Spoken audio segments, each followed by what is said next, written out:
12 সালের পর থেকে আমাদের যে নিয়োগ পদ খালি থাকা সত্ত্বেও আজকে প্রায় 15 বছর পর্যন্ত আমাদের এই নিয়োগ প্রক্রিয়াটা বন্ধ রেখেছে এবং নিয়োগটা দিবে বলেও কিছুদিন আগে সেটা এখনও আর হচ্ছে না কারো ইশারায়।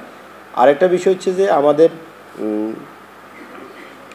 কোর্স কারিকুলামটা আমরা যেহেতু আমাদের 4.5 বছরের কোর্স, কিন্তু আমাদের বিরুদ্ধে একটা মিথ্যা প্রপাগান্ডা ছড়ানো হচ্ছে যে আমরা 6 মাসের কোর্স, 8 মাসের কোর্স।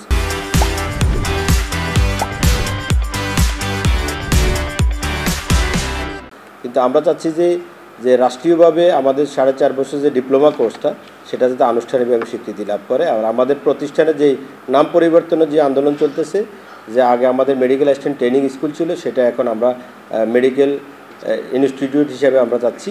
এটা হচ্ছে মূল কথা।